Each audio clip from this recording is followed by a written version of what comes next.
Greetings! Welcome into the Sports Shuffle where all the Philadelphia fans can cry together. I am Flying Ryan Gilchrist along with. Tampa Motormouth Joel Verlin as how about this to start off since we both were talking about it before you press the magic button. This is from Yahoo Sports for the second time ever. Philadelphia repeated as the only city in the same night to have its NFL team lose, NHL team lose, and MLB team lose, and be eliminated from the playoffs. Last time this happened was on 10/16. 1983. It's pretty hard to have your NFL, NHL, and baseball teams lose at the same time just because hockey season is literally 2 days into the season. In the playoffs, you got to be in the final 4 or 8 teams to get to the point where the NHL season is playing. And then, of course, your NFL team just happens to have to play the same day you do for both those other ones. So, Phillies lose on an error, get eliminated by the Dodgers. Error, and you even saw that apparently in the replay that went back and touched the bag. Ouch. Yeah, not ideal there. The Flyers lose to the Panthers 2-1. No shame in losing to the two-time defending champs. I think we can all agree on that. And then the game we're going to talk most about, the Giants. I remember when we predicted this game, I said I think Philly can either win by 30 or it can be a close game back and forth. Nope. Are we in for another crazy ass week, or was it just sort of aftershocks from week 5? Well, right now, if we look at the standings, do you know who the number one teams in each conference are? In the NFC. Freaking unbelievable. In the NFC, it is the severely injured San Francisco 49ers. And in the AFC this week. Yep. And in the AFC, it's the Indianapolis Colts with Daniel frickin' Jones. Remember a few years ago when it was the last 4 teams were like the Vikings with Case Keenum and Jags with Blake Bortles? That's what this year's feeling like. Like, we're not going to have your powerhouse teams. Maybe your Bucks. Indiana Jones flying. Indiana Jones. I mean, you're looking at your top teams. They're all looking really, really cruddy right now. The Giants look like they can be world beaters or doormats on the given day. Saints are no longer winless. Only the Jets. I don't know if you heard during the broadcast yesterday that they said New York might have taken over as the factory of sadness because the two teams with the worst winning percentage in the last 20 every decision they make is made for winning. Yeah. The last 20 years or so, I think the two worst teams win record-wise are the Giants and the Jets. Maybe it's the last 10. Factory of sadness. Cleveland was number 3 on that list. Any that during the game. That has a player talk about teams shoot themselves in the foot. We go back and shoot ourselves in the head. I mean that I'm just not a good start. And then, of course, you have how about Jerry Jones saying he wasn't flipping off the fans; he was trying to do the thumbs up. He gave him the bird and then pointed at the guy. I'm sorry. I thought it was a cool move. You deserve to get punished for it by the NFL because you shouldn't be doing that. But if you're going to be like, hey, man, I'm not going to do the right one. Hey, man, I'm talking to you. That's who? Yeah, no, that's you can't get away with that one. And how about in college? You already have North Carolina giving a vote of confidence to Bill Belichick that conjures up a sort of a Sergeant Schultz from Hogan's Heroes. I see nothing. Yeah, it's not good for them. What are they? 2-3? I think I'd even find them. And then we talk about a Bill who actually doing something. That'd be the Bill with the Commanders. Yeah, Krosky Merritt looking very, very good. Where are the Tar Heels? I want to see their record. They're 2-3. Yeah, they got pounded by Clemson, who's also 2-3 last week. Bill Krosky Merritt looks very, very good. He becomes a must start, especially when there's the bye weeks going on. I think going forward, it's time for the rookies to step up. We saw it last night with Cam Scatabo and Jackson Dart both stepping up. We were starting to see it with Krosky Merritt. We were starting to see it with Hampton for the Chargers. So we're starting to see those rookies take into their own. Emeka Egbuka or Egbegbu. Emeka Egbegbue. I want an Yeah. Egbegbue jersey now. I don't even want an Ibuka. I want an Egbegbue. Who doesn't love Gronk? I mean, I don't, but he's also notoriously famous for being a New England Patriot, which hurts. Egbegbue. Yeah. I do want an Ibuka jersey, but I kind of want now an You still Egbegbue. remember when on the boat and he and a TB12 throwing the Lombardi Trophy back and forth. Yeah, he dented the Lombardi with a pitch at Red Sox Fenway Park, I think, one time, doing a bunt or something. It was weird. He is a weird guy. Egbegbue. Anyways, Giants. Oh, go ahead. Oh yeah, no, you're the Giants. I was going to go to the Dolphins, but you were talking about the Giants. How about the Giants? The fact that the whole concussion for Dart in the tent, because Dave Ball, of course, was handed over there, is now apparently under review by the National Football I'll League. say this: they interviewed him and Scatterboo after the game. I don't think Jackson Dart had a concussion because he was very alert, very aware of what was going on. Now, I will say this: we've seen this with Tua, that he sometimes exhibits the symptoms a little later. So maybe he does have a mild concussion that wasn't exhibiting the symptoms, or he knows how to beat the test. Tua has had some presser gems this week. He's the worst. But yeah, Jackson Dart goes down in this game. It was really unclear what the actual injury was. At one point, he was flexing his leg, which said on the post-game show as a veteran move, thinking it's your leg, making everybody think it's your leg. It looked to me like it was almost a shoulder at first because he started grabbing down there. The possible concussion. He was cleared to return to the game and returned to the game very well. The Giants win this one 34-17. Did you see when Russell Wilson came out how resoundingly the boos absolutely drowned out the entire stadium? Yeah, Cincinnati, you could have probably gotten Russell Wilson for half a bag of Fritos. Not even the pick swap you had to do with Cincinnati, because he came out for literally 2 plays. Which flavor Fritos? Just the original. You don't even get like the chili flavored ones or anything like that. It's just the basic plain salted Frito corn chips. But yeah, Russell Wilson on the field for 2 plays, was booed when he came out, threw one of the worst passes of the night, which is impressive when you only throw one pass, and handed off the ball once, and then they had to punt. Did he target the crossbar? Yeah, it was bad. Russell Wilson should not be on the field. Honestly, at this point, I think your backup just needs to be Jameis Winston. You need to live with that if something happens to Jackson Dart, because Jackson Dart looks absolutely legitimate as a quarterback in this league so far. 2-1 with him as a starter, and they lost to the Saints with 5 turnovers, and that still was a game. And I mentioned, of course, the Tua gem. Of course, he was talking about whether or not he keeps up with his draft class, and doesn't sound like he does. He mentioned, some are dating supermodels, some aren't. I don't think any of them are dating a supermodel, but that's just me. I know Madison Beer is some kind of influencer, but that's not supermodel. There's a big difference. Anyways, back to the Giants-Eagles game. Let's go over the stats. Jalen Hurts started very hot and then fell apart. 24 of 33 for 283 yards. A lot of garbage time in those numbers. 1 touchdown and 1 very big interception that really put this game out of reach. They were down 10 going in for the touchdown, took the interception back to the Eagles 20, quickly turned it into a touchdown to put this game out of reach. Saquon Barkley was running really, really well, and then they stopped giving him the ball. 12 for 58 on the ground. Only 2 for 9 through the air as well. The 4 straight tush-push plays got Jalen Hurts into the end zone for a rushing touchdown, 7 carries for 13 yards, and I think that 4-play stretch is what's going to kill the tush-push in the offseason. Leading receiver of the night and arguably the best receiver in this game, Dallas Goedert, 9 for 110 and a touchdown. Seemed like he was open all night, 11 targets. Yeah, did you A.J. see Brown, though, 6 for 8, not too bad. AJ Brown quote about they're trying to figure out their identity?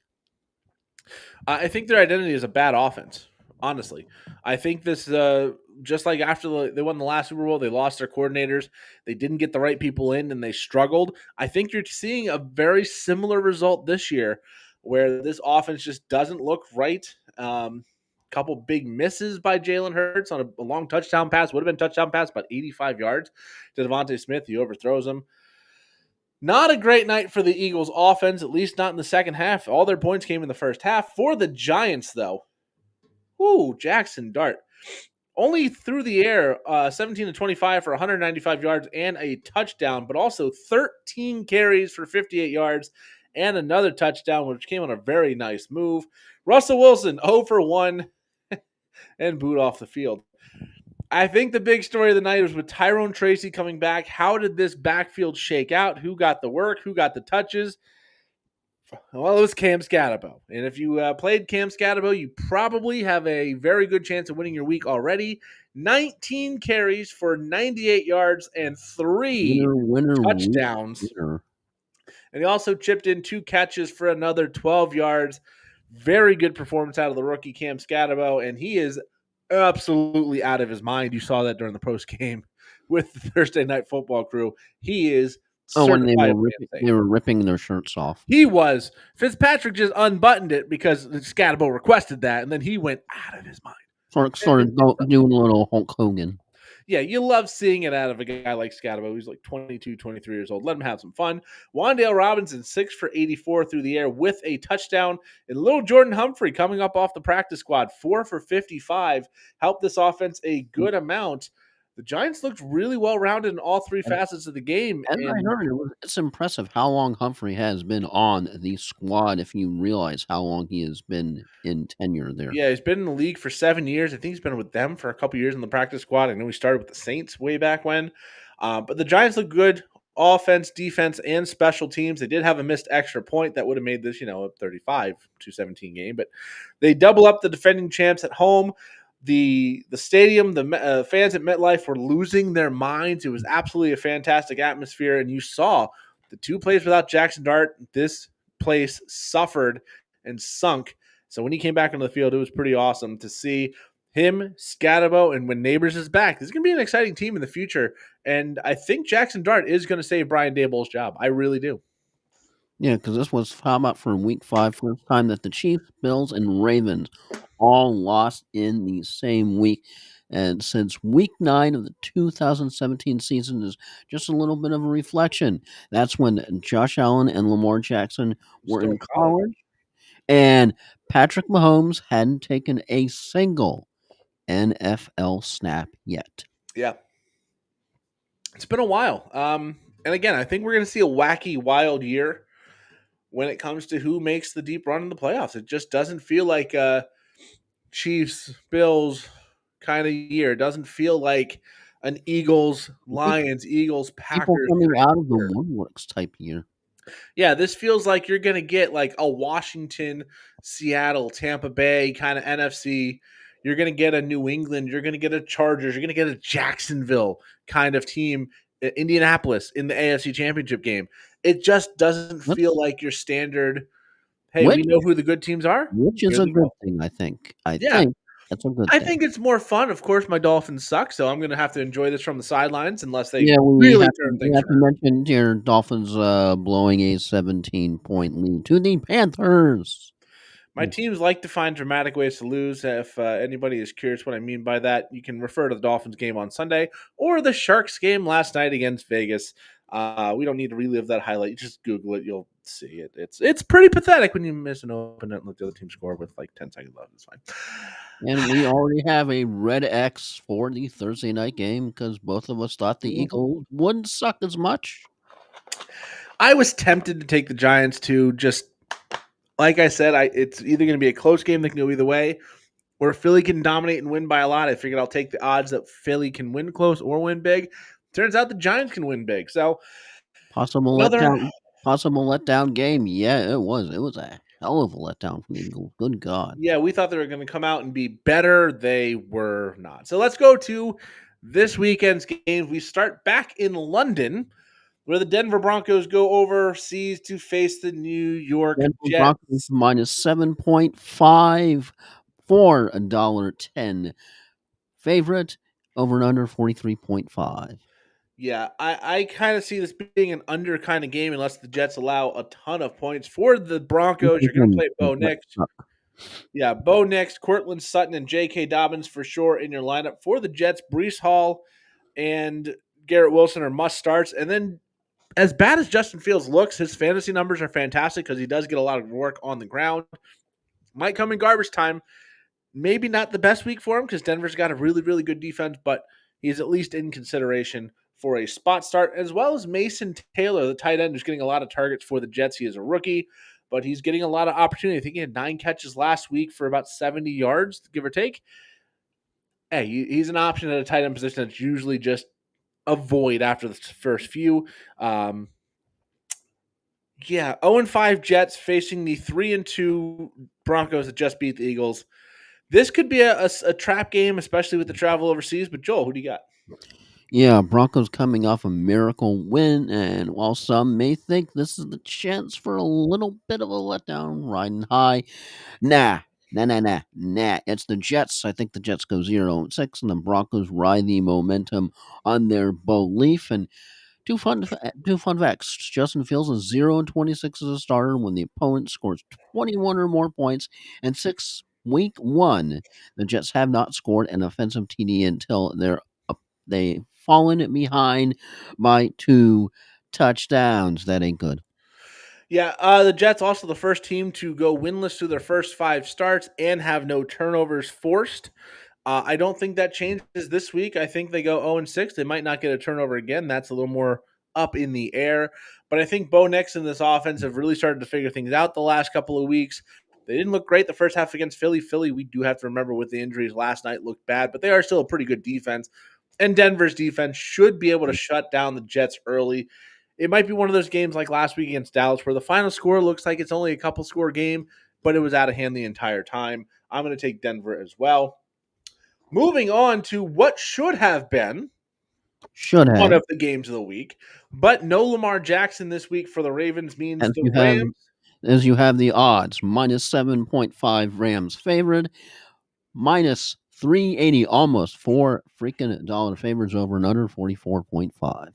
Yeah, Rams going to Baltimore for the Ravens.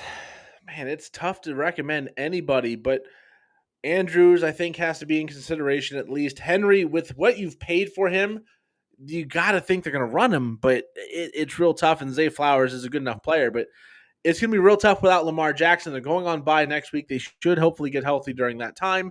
If they get healthy, maybe after the bye week, they can start to recover this season. But so far, it's been a disaster.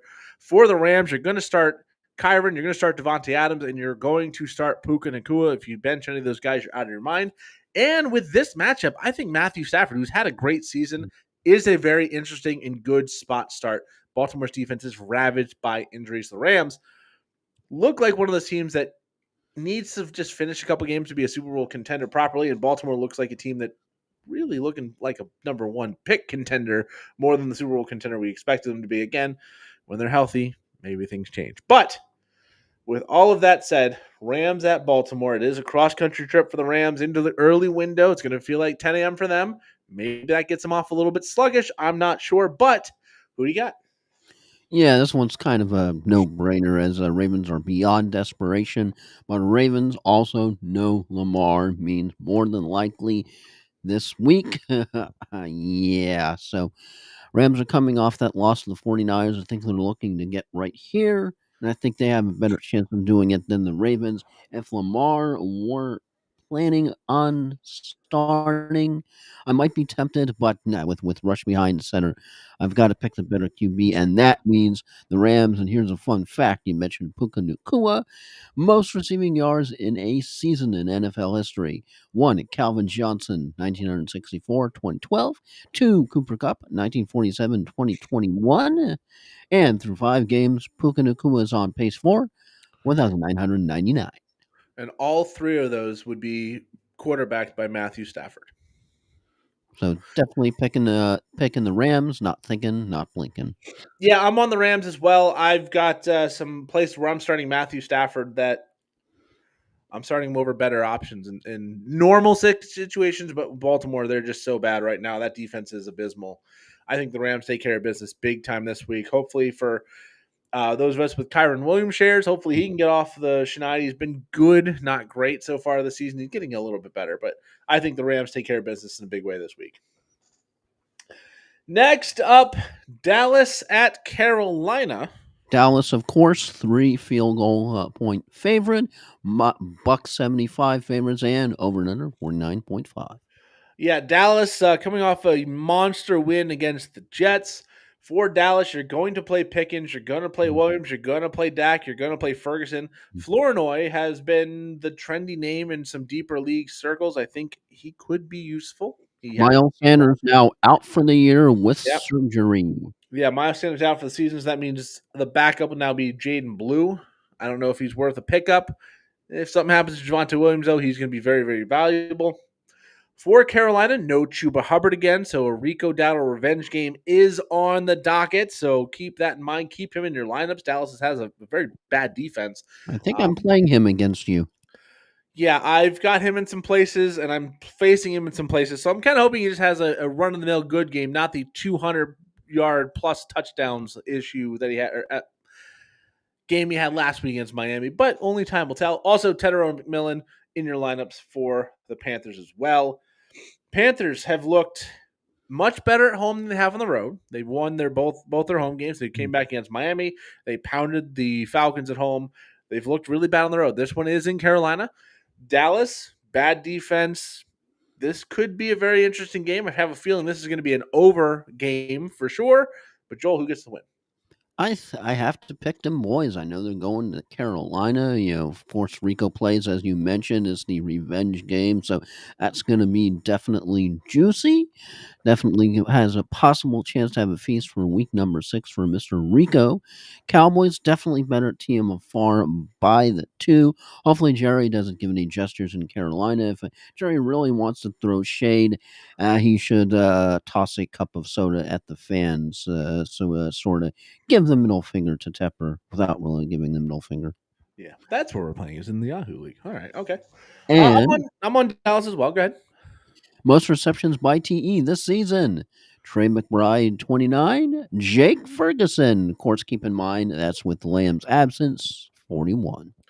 Yeah, he's been. It's one of the greatest reception totals for a tight end through 5 weeks that's ever happened in the NFL. He's been exceptional. If you've got him in dynasty or fantasy, you've got to play him. If you've got him I've got him and Tucker Kraft in places. I don't know what the right decision is on that one. I think PPR. I think Ferguson's a better play, but Tucker Kraft is a little more explosive. I'm taking Dallas as well. I just think Carolina's defense is a little bit worse. Their offense is a little bit worse. Dallas is going to be better in all phases of the game by just enough. I do think it's going to be a very high-scoring game, but I'm going to take Dallas to win it. Probably Carolina to cover, though, in that case. Next up, it's Arizona at Indianapolis. Indianapolis, I should say, 7 points favored, so by a touchdown. $3.25 and over and under is 47.5. Yeah, Kyler Murray did not practice most of the week. Did get back into practice today, so he should be good to go for Sunday's game. Have not seen an official report on him quite yet. Of course, the West Coast team is going to be a little bit later in the day. For the Cardinals, you're going to play Michael Carter if you need a running back. He's not a high-end play, but he will get enough volume, especially after Mary DiMarcado just dropped the ball at the goal line. Kyler Murray's been a decent play at quarterback if you need it, and if he plays, I think both McBride and Harrison are still very good plays as well. For the Colts, Jonathan Taylor is one of the best running backs in football. He is definitely in your lineup. And Daniel Jones, I actually had the decision between Kyler Murray and Daniel Jones. I'm going with Daniel Jones because Arizona's defense is worse, and Kyler Murray is facing that little bit of an injury, and he's been better all season. Yeah, in my Kyler Murray team, I'm actually starting Penix instead of Kyler this year. All right, we'll get to Penix playing Buffalo. That's interesting. I don't hate it. Also, for the Colts, you're going to play Tyler Warren, Michael Pittman, and then Josh Downs, at least in flex consideration if you're a little bit desperate. Joel, this Arizona team, I don't know how you'll have a lot of confidence in going into this one after last week's loss to Tennessee. Indianapolis riding high at 4-1, but there can always be an upset. There usually is at least one shocking upset each week. Who do you got?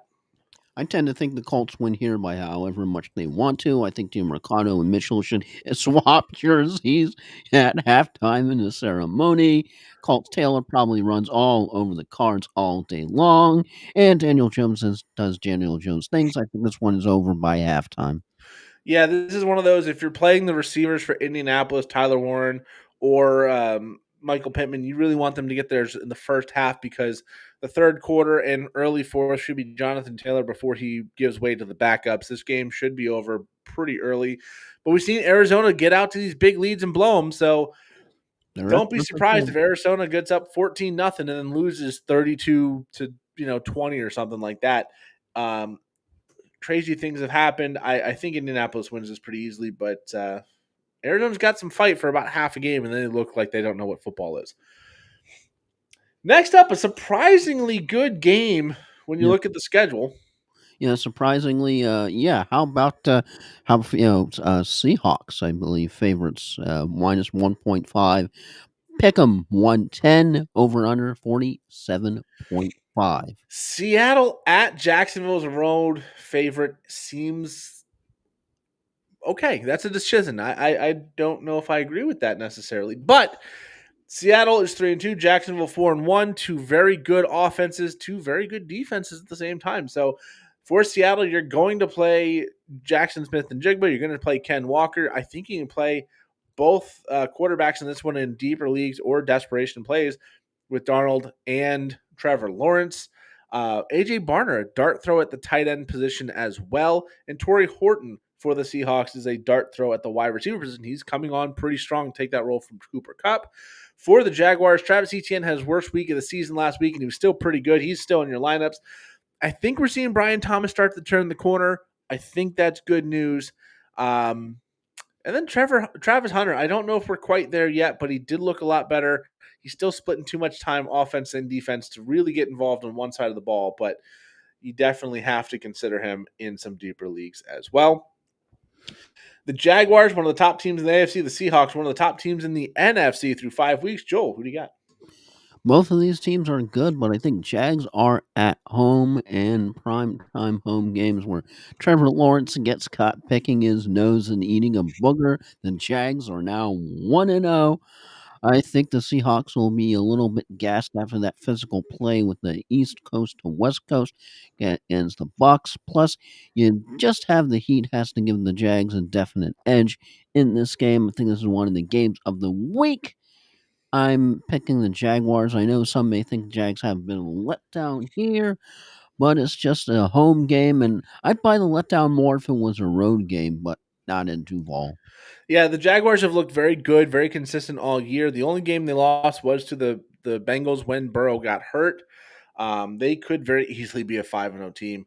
And that was the only game their defense really didn't look on top of things. I'm taking the Jaguars as well. I expect this to look very similar to the Bucs-Seahawks game from last week. High scoring, back and forth throughout.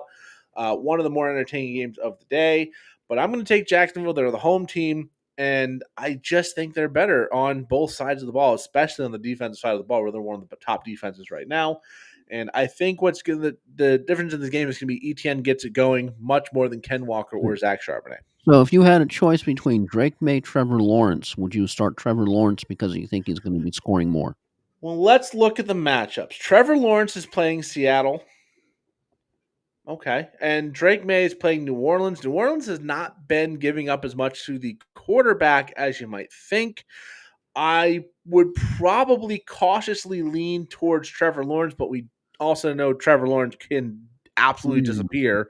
And it could be Nope. ET gets 2 touchdowns, Bashal Tutin gets a touchdown, the defense sets up a couple field goals, and they win the game 27, and he's done absolutely nothing for your fantasy team. Whereas Drake May, we saw him play exceptional last week and beat Buffalo, but with no touchdowns. I think I would go with the higher scoring matchup here. I think they're very similar players for fantasy. I would lean Trevor Lawrence by a little bit, but I think you have 2 good options if that's where you're at. And then we go to South Beach. Okay, we'll talk about the Dolphins. Chargers 4.5 favorites, $2.18 favorites, over and under 44.5. Are you ready? Can you get through this plan? I know it's rough. The LA Chargers and Justin Herbert come to play Tua Tagovailoa, the person they chose over Justin Herbert in the draft, and the Miami Dolphins in Miami. The only benefit for Miami in this one is that they're going to be playing in the middle of the day. It's supposed to be one of the cooler days in Florida that we've had in a while on Sunday, but still going to be hot compared to Southern California. Maybe that makes a difference. Probably not. For the Dolphins, we'll talk about some of the goods. You're going to play Jalen Waddle. Yeah, Waddle looked very good last week. Darren Waller's looked very good, and Achane is definitely in your lineup. All three of those, I think you have to count on. And Tua, for what it's worth, has looked really good in the past matchups against the Chargers. I'm not saying play him, but this could be a sneaky spot where he shows up and plays really, really well for the Chargers. I don't think you want anybody out of that backfield until you see clarification on who it is. I think people think it's going to be Hassan Haskins. It could be Kamani Vidal. We don't know. Don't put one of them in your lineup unless you are absolutely desperate, because you don't know which one's going to be the starter. If you And put in Vidal and it's that Haskins or vice versa, the Chargers defensive line right now is Charge offensive line's beat up, and you don't know which one's going to take control. It can be one of those things. Haskins gets the start, runs 4 or 5 times, nothing's going well. Give the ball to Vidal twice. He takes off. He takes over from there. So it's just a risk to play one of those guys right now. But I think all three of the wide receivers in Quentin Johnson, Keenan Allen, and Ladd McConkey are playable. And Justin Herbert is a very good play. The Miami Dolphins defense is terrible. I do think the running back position will be good for the Chargers. I just don't know which one's going to get the touchdowns, which one's going to get all the work. So it's hard to say which one to play. Chargers 3-2, but they are very beat up on that offensive line. The Dolphins, they're the Dolphins. It is at home. We have seen teams that are not used to the heat wilt in the South Florida sun. Maybe this could happen, but Joel, I need your pick. Yeah, I know you're going to probably think I'm smoking something here, but banged up Chargers, hopeless Dolphins. Believe it or not, I'm going crazy. I think the Dolphins bounce back at home here. McDaniel's embarrassed. I think the Fish right now have the better offense and just a healthier offensive line. The Chargers need to figure out their backfield sitch. And I think the Dolphins can take advantage of that. Otherwise, Ross's patience with McDaniels might be shrinking, and very quickly, if the Fish cannot take advantage of the Chargers' injury, it will be a very long rest of the season. And how about Darren Waller flying 13.8 point per game first among tight ends? Yeah, he has been a very bright spot for this Dolphins offense in the last 2 weeks. Hopefully, he gets more work. He was electric in the first half and then disappeared in the second half last week. I don't know if that's game plan. I don't know if that's Tua. I don't know if that's defensive adjustments, but you got to keep him involved. I'm taking the Chargers because I am, last I checked, not high, drunk, or I have functioning eyes. I went to the eye doctor today. I know my vision is good. I've seen the Dolphins for 5 weeks. I know a turd when I see it. The Dolphins have only beat the 0-5 Jets. They've beaten the only team in football that's really worse than them from what I've seen. The Chargers might be banged up, but I think Justin Herbert and that offense is still too good. That secondary for the Dolphins looks awful. They don't need to run the ball to beat Miami. I think it's going to be a higher scoring game. I do, but I think the Chargers come out on top. Next up, we go to an AFC North battle between Cleveland and Pittsburgh in the Steel City.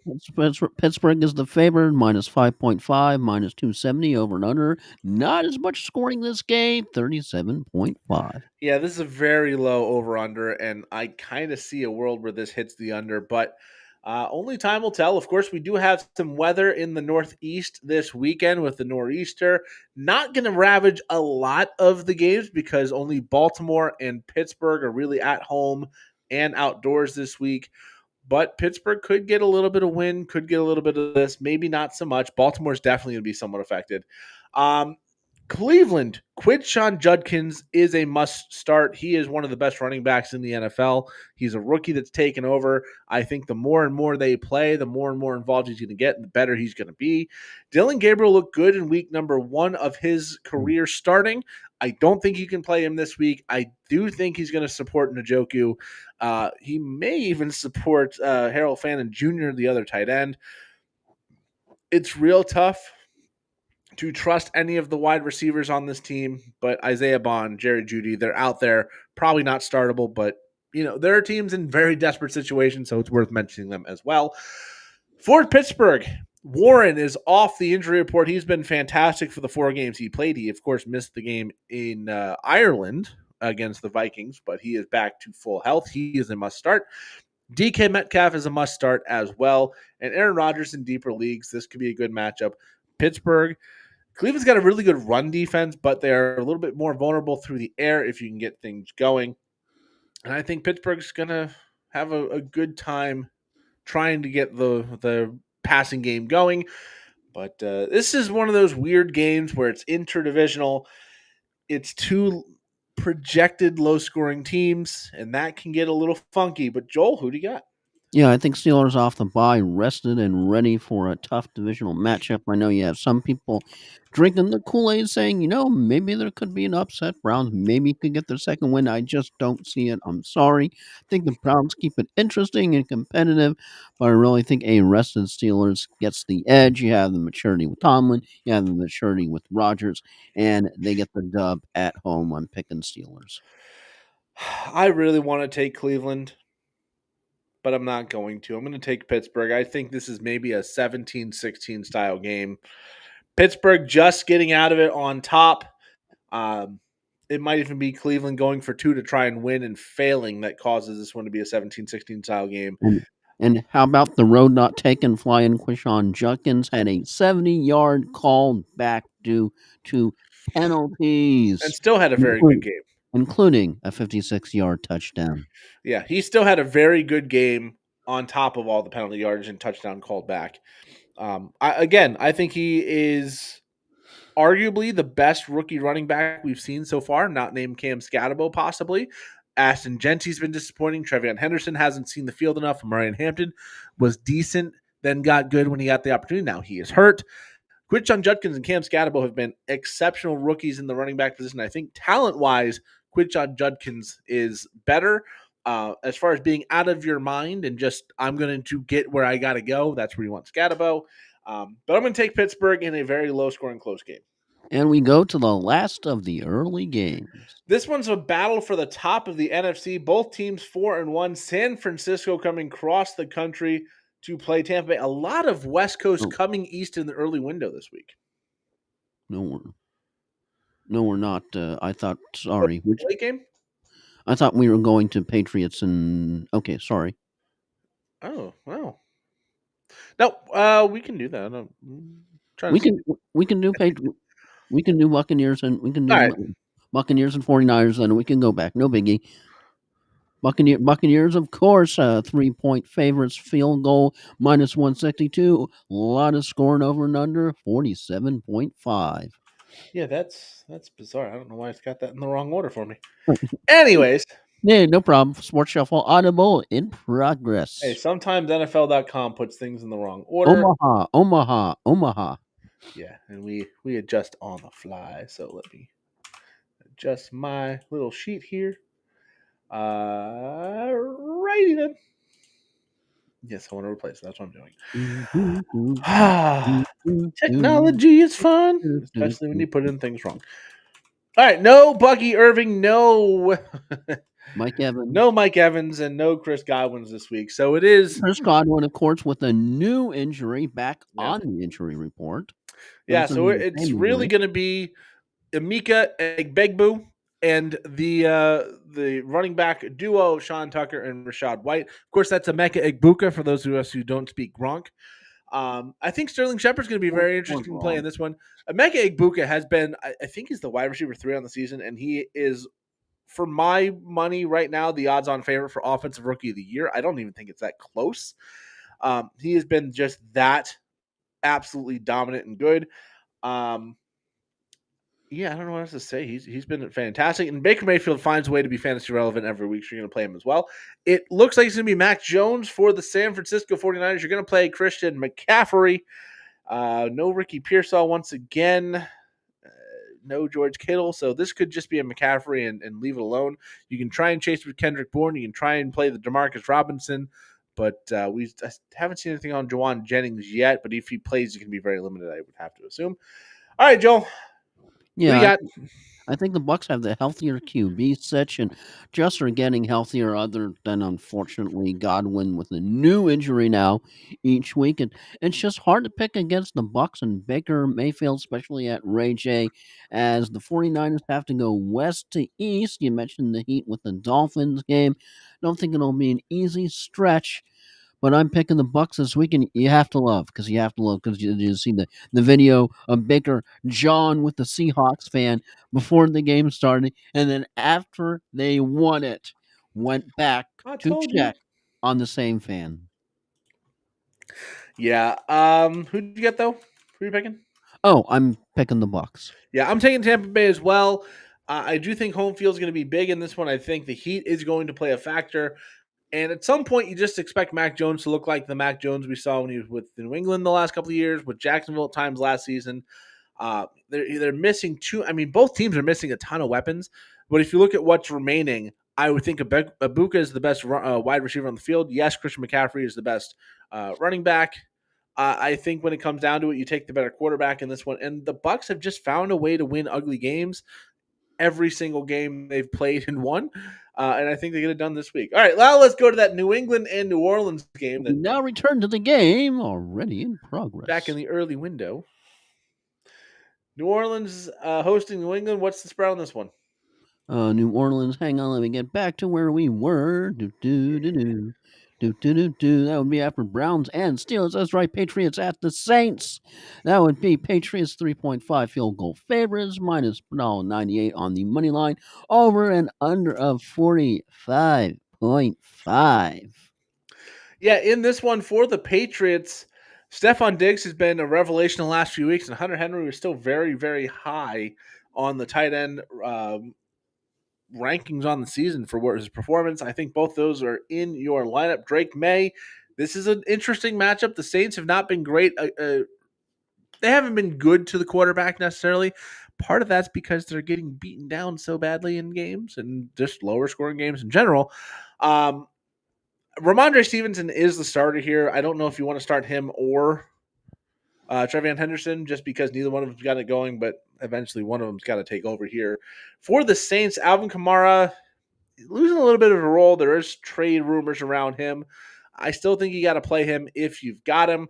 Chris Olave, Juwan Johnson as well. Rashid Shaheed is always a dart throw for that long touchdown. You can make your fantasy in one game. No, I don't think so. Not yet. He's coming back from injury. I think if you're going to throw a dart throw, you'd rather go after Rashid Shaheed, who can get an 80-yard touchdown and make a fantasy day in one play. Yeah. This could also be a good opportunity for both defenses. New England, definitely a good defense to play this week. New Orleans has been a sneaky good defense most weeks, keeping teams down a little bit. So, Joel, it's a battle of New England and New Orleans. One team's looking on the way up, one team looking on the way down, but the Saints have looked much, much, much better at home, and this is in the Superdome. Who do you got? As long as the Patriots do not look past the Saints, I think they can get a win. And yes, I know it looks like a letdown game. That's what some people, if they're picking the Saints, that's the reason that they're picking. But I just can't bring myself to pick the Saints. Sorry, I'm picking the Patriots. And fun fact, Spencer Rattler flying is the first QB drafted by the Saints to win a game since 1998. Bonus. Been a little Before while. Mahomes won a game in 2018, the Chiefs hadn't won one since 1987. Yeah, it's crazy to think about. For the Patriots next week, they go and play Tennessee. So as far as looking ahead to next week, yes, it's possible to have a letdown game after Buffalo. I kind of expect this to be one of those where they come out a little flat and Williams might take advantage of it early. But you're taking New England. I am also taking New England. I just think at the end of the day, they are too much more talented. I think the discipline that Mike Vrabel's going to impose and implore on this team to have is too much. We saw the Saints win with the benefit of 5 Giants turnovers. And yes, Ramondre Stevenson can fumble the ball multiple times and cause turnovers. We saw that happen against Pittsburgh, but I think New England is still good enough to shut down the Saints offense and keep this one close, even if they do have the turnover problems. And hopefully if Ramondre Stevenson has the problems with Antonio Gibson out for the season, they give the ball to Henderson, who never fumbled one time in college, and let him take over. So I think the Patriots get it done, and we'll move on past the San Francisco-Tampa Bay game. Speaking of bad teams. Yeah, this one, early top pick contenders. The Tennessee Titans go to Las Vegas to play the Raiders. Both teams real bad. Geno Smith leading the league in interceptions. Are you ready for this spread? Somehow the Raiders. Wait, I haven't seen. I'm going to say the Raiders minus 5.5. You're close. 4.5. It was between 4.5 and 5.5. You almost got it. What's the money line? Oh, money line. I'm gonna say Raiders are minus 175. Minus 225. Ooh, that's even What? worse. Okay, Wow, I thought okay. what's the over and under? It's under 40. I know it. I'm gonna say 39 and a half. Over under 41.5. Really? I'm Really? surprised that has a higher over under than Cleveland and Pittsburgh, to be honest. I really am. Anyways, Tennessee and Vegas both have been very good and very bad in their own rights, and neither one of them particularly good. Geno Smith does lead the league in interceptions with 9 through 5 weeks. Tennessee, other than the miracle of winning against Arizona, just hasn't looked complete. Cam Ward has shown flashes. Alec Iamaner has looked good at times, but that's really it. Tony Pollard's been stabilizing. He's not going to be good for fantasy just because this team doesn't score enough. But he's a good player, and I feel kind of bad for him. I hope they try kind of trade him away to a team that needs a running back at the deadline. Only time will tell. Fantasy wise, Ugh. it might just be Aston Genty in this game. Yeah. Tony Pollard in deeper leagues for the Oh. Titans, and Ah. then you've got Jacoby Myers. So Bowers is out once again. So it's a real fantasy letdown here. When you just have a whole bunch of fart noises. This could be this could be a couple spot start defenses. If you have like Minnesota, who's been really good on bye, deeper league, maybe you don't have them any options. This could be a good opportunity for either one of these teams to have some good play on defense. Joel, it's two bad teams. I think they're both 1-4. Who do you got? Okay, it's called who the f do you pick here? As I tell you, I'm holding my nose and I'm picking Raiders, and the only reason the Titans were able to win was because the Cards screwed up by the royal numbers. I'm not saying that the Raiders can't or won't, but I think Pete Carroll's and the Raiders get an ugly win, and they get to have a little bit of joy back in football for at least 1 week. And how about this? Tony Pollard has the 13 most touches in the NFL and is the PPR RB 29. I'm Yeah, picking the Raiders. yeah, they have nothing else to support Tony Pollard. When it comes right down to it, I'd rather have Ashton Genty over Tony Pollard. I'd rather have Jacoby Myers over Calvin Ridley. And as of right now, I think it's at best a push between Cam Ward and Geno Smith. Geno's been playing horrifically. If he can get his ball control issues at all under control, I think Vegas will take care of this one relatively easily. But Tennessee, this is going to be an ugly game. Unfortunately, it's in the late window when there's only three total games between the Tampa game, this one, and the one we're about to talk about, the Cincinnati Green Bay. So if you've got the multi-view, it'll be on, and that's the one that's going to have the laugh track in the background. When you switch the audio, that's the one where you're just going to sound like a 90s era sitcom with the laugh track. The other ones will have commentary. That one will just have a laugh track and clown noises. I think the laugh track game is coming up that we're going to be talking about. Well, next up is Cincinnati at Green Bay. And At least one of those teams you take seriously. Do you want to guess? Do you want to guess the spread and the number? Unfortunately, I do remember seeing this one as about a 14 or 14 and a half Green Bay 14, favorite. 2 touchdown freaking favorite for the money line. It's $10.50 for the money line. Good God, and over under of 44.5. I'll say this: when the spread is that big, you should take it. It's almost college like. It is, and you see it with bad teams like Cincinnati who are struggling on offense. Of course, they got Joe Flacco now. Whether that's going to be better, worse, or the same, only time will tell. You have people say, "Oh, it's going to be better for the receivers. He's never had weapons like this." That is true. If you have people say he's behind a bad offensive line and he's a statue, that is also true. One of these is going to work out better or worse. I mean, he's either going to be able to get the ball to Chase, and Higgins. Chase is officially questionable with an illness. Typically, that means he's just not feeling well. He'll play just fine, but they got to report it. I think Chase is in your lineups, and that may be it for the Bengals. I know some people will say T. Higgins. I think you want to see it first with Joe Flacco, and Chase Brown has been one of the worst picks in fantasy football this season. I had someone offer me Chase Brown in a first for Jonathan Taylor in a second, and that was very quickly declined in Dynasty because Chase Brown is a turd. Without Joe Burrow, at least. For the Packers, Cincinnati's run defense is abysmal, and Josh Jacobs scores pretty much every game, so Josh Jacobs must be in your lineup. This could be the Matthew Golden breakout game. This could be another Romeo Dobbs big game. I do think Tucker Kraft and Jordan Love are great plays this week. Cincinnati is one of the worst teams against the tight end. We saw last week Sam Laporta have his best game of the season so far, playing the same Cincinnati team. So I think Tucker Kraft is going to be a big, big winner in this week's game. And Jordan Love, hey, if one of those receivers and Kraft has a big game, Jordan Love is also going to have a big game. But it could be another one like we talked about earlier with Indianapolis. You want those receivers to get it done by halftime because the second half is going to be Jacobs, then letting up to the backup possibility. Cincinnati fought well against Detroit last week, though. Green Bay showed some issues of late. Losing to Cleveland, tying with Dallas. They're going into this game 2-1-1. Cincinnati, maybe the Flacco momentum is real. 14 points. I will say this for sure. I would be taking the points to cover, but as far as an outright win, Joel, what do you think? Yeah, it's just holy crap, the return of Joe Flacco. I mean, I think we all recovered when we saw what? Yeah, I'm picking the Packers, blinking, not thinking, because the Bengals QB usage is so bad. How bad was it they traded for freaking Joe Joe Flacco? Flacco, 1-0 against Green Bay this year. Do I need to say anything else? Yeah, I know the history. I'm still going with the Packers. I'm Bengals trying to return. sell it to you as much as I can because I want to get the win on you. I'm taking Green Bay as well. That big of a favorite to lose is really not something you see in the NFL very often. I think Green Bay coming off the bye is going to have had time to prepare for Jamar Chase and the rest of this offense. And I don't think Joe Flacco, creates that much of a difference between Jake Wrong Browning Joe. that, they wish Joe Burrow was coming through that door. This would be a much better Yeah. game.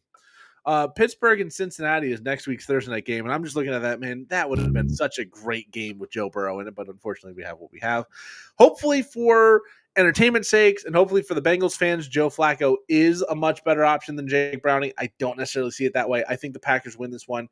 I hope, for the sake of fantasy, that this game stays kind of in that range. Detroit and Cincinnati stayed last week, where Detroit had it in hand, but Cincinnati was pestering and staying close enough where the starters had to stay on the field. Jamar Chase was dealing with the sickness, so He'll be fine by Sunday. That's one of those things. They have to report it because they know it, but he'll be fine by Sunday. He'll down a bottle of Robitussin and get an IV, and he'll be just fine, I'm sure.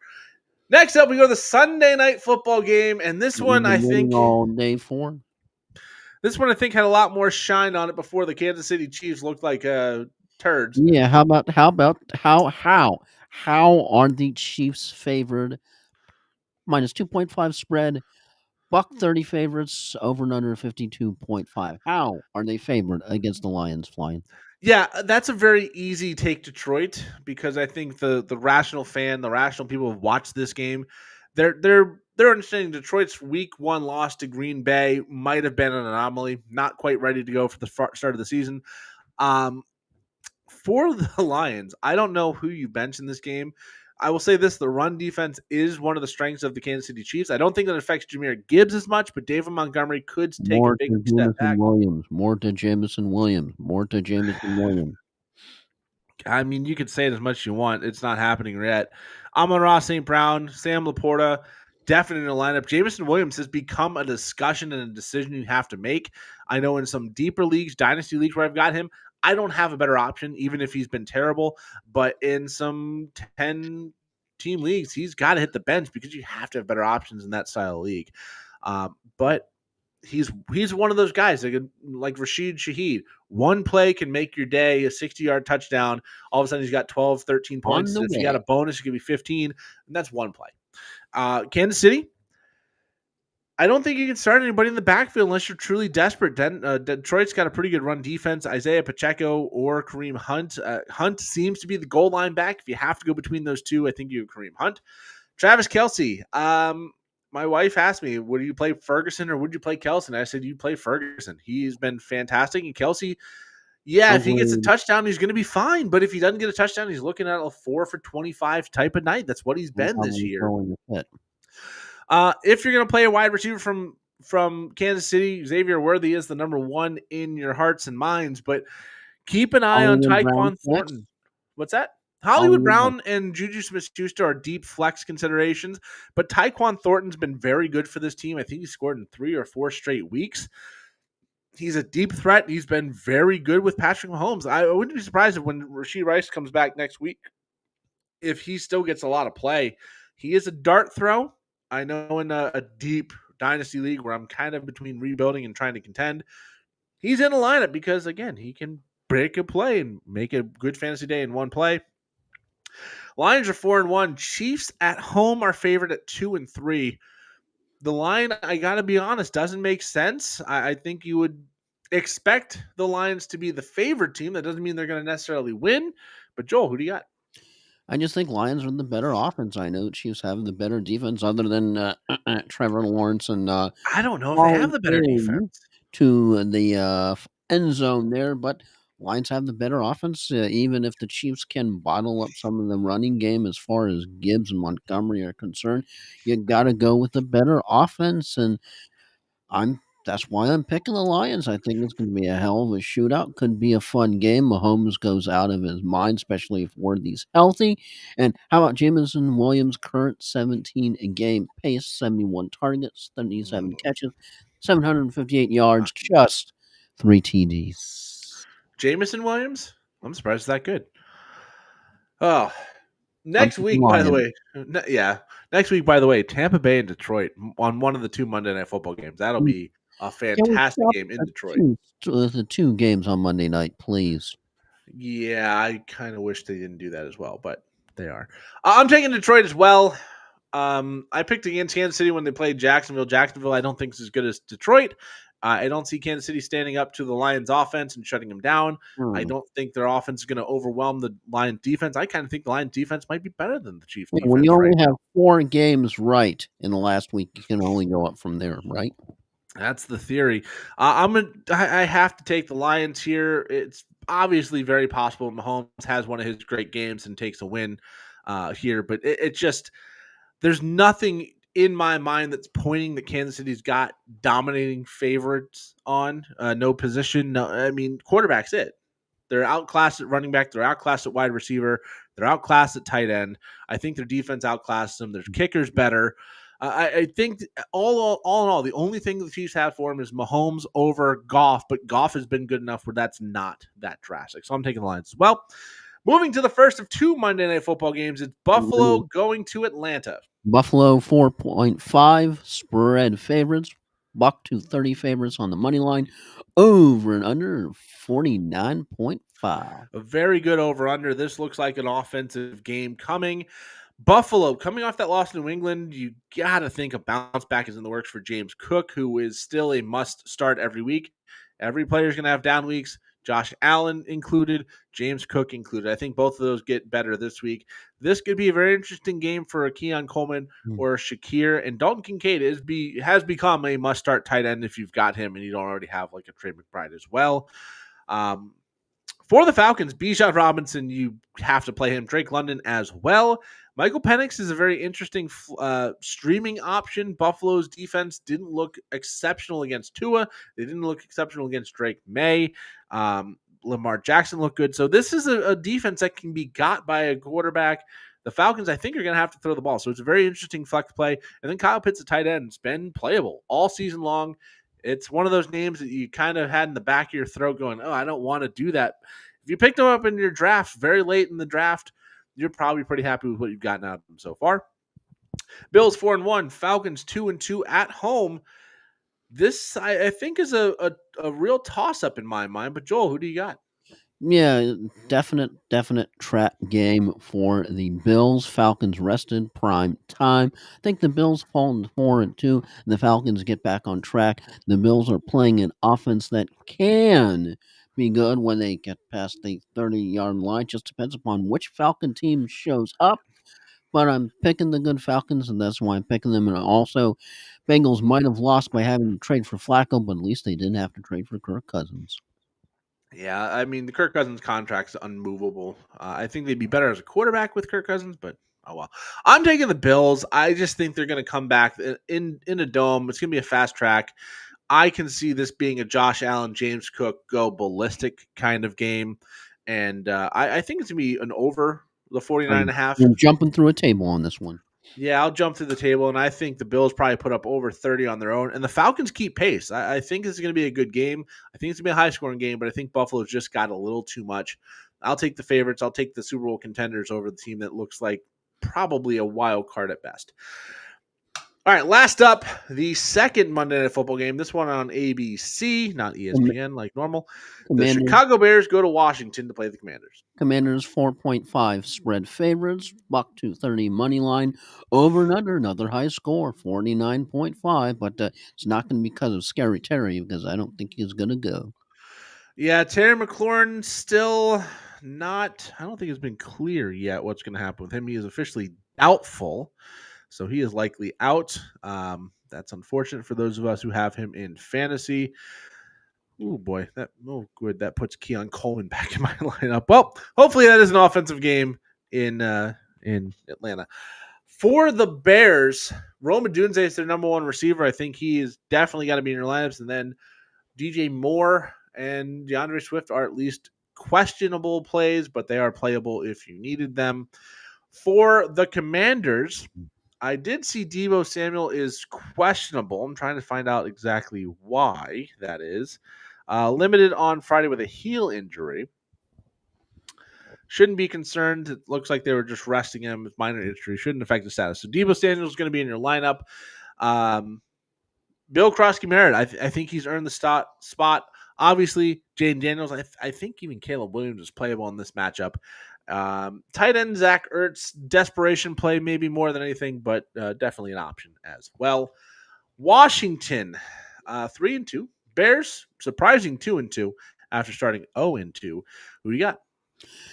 Yeah, this one definitely Commanders off a Chargers beat down. I'm tempted to pick the Bears, but if they were in Chicago, maybe, but they're on the road, so I've got to roll with the Commanders. And how about Bill? Leading qualified RBs with 1.26 PPR points per touch. Yeah, he's been exceptional. If you've got him, if you've drafted him late, he's going to pay off in dividends going down the line. I'm going to take Washington as well. This is the game last year that had the Hail Mary that literally broke the Bears' season. Also in Washington. Bye-bye. Yeah, and I kind of think Washington was just finding themselves at that point. They have become a juggernaut since then. Chicago still has a lot to prove. And I think in this one, they're just outclassed by the Commanders, even without Terry McLaurin. Did you like what's scripted when you had Wildflower go? Has anyone seen my stash? Did the scriptwriter get it this week? Yeah, I saw that one. Anyways, that is our picks for week number 5. 15 games on the schedule. Let's go to final thoughts, and we'll start with Joel's. 3 quick ones. Number 1, hopefully Addison stays out of trouble on the bye week. Hopefully. Number 2, most common players in 0 and 5 Yahoo teams. Number 1, Nico Collins. Number 2, Joe Burrow. Number 3, A.J. Brown. Number 4, Bo Nix. And number 5, Ja'Marr Chase. Yeah, that Burrow Chase stack has hurt. I'm 1-4 in our Yahoo league, and I had the Burrow Chase stack, so it lines up. And I've got A.J. Brown. So, hey, 1-4 with 3 of the teams on the top. What were the other 2? Bo Nix, A.J. Brown, and Nico Collins. Okay, yeah. I've only got 3 of them on that team, and it's 1-4. So maybe I'm doing something right. And go on. My final one from at FFCoder on X. Amari DeMarcado is an anagram for a mediocre dream. Do with that information what you will, and those are my final thoughts. Man. I don't have anything prepared, so this is going to be fun. Hockey season's back, so that's always fun. But I just have to say, going to the eye doctor is it's not as bad as I expected, but it's also worse getting your eyes dilated and not being able to see anything for about 3 hours today. That was a new experience. I've never been before today. And then next week, I will be in Virginia doing a traveling disc golf tournament, or actually 2 tournaments, one round on Thursday and a 1-round 3-day tournament per day.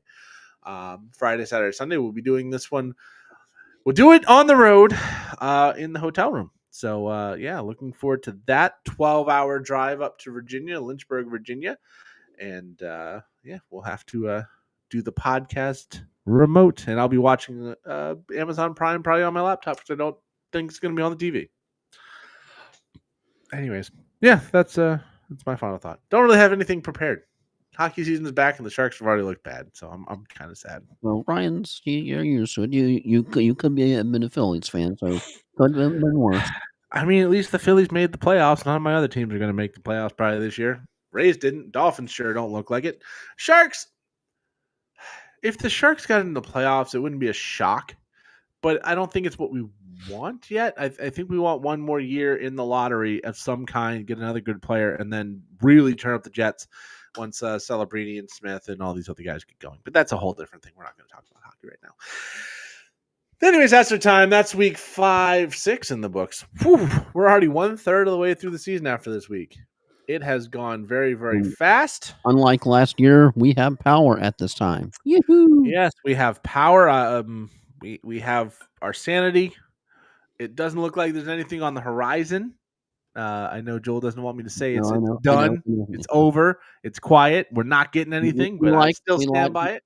We like when Dennis Phillips goes whoop a lot.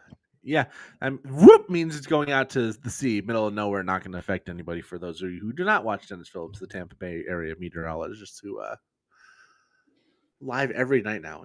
That's a lot, but okay.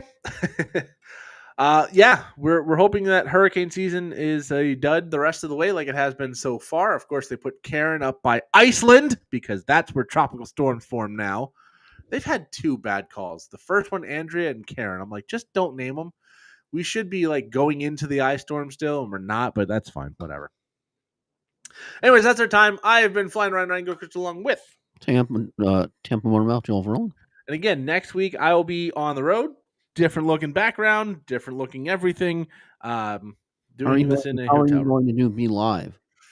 Oh, I have my laptop. Oh, okay. I have my laptop. I'll get my headphones with me. It'll be fine. We'll get through it.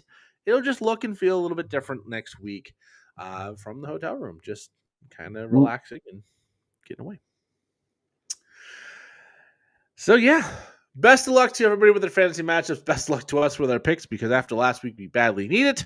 And with that, we were like Trevor Lawrence picking our nose this week. Yeah, but this week we had to fall down twice, get up and get a touchdown. That's all it is. With that, we go.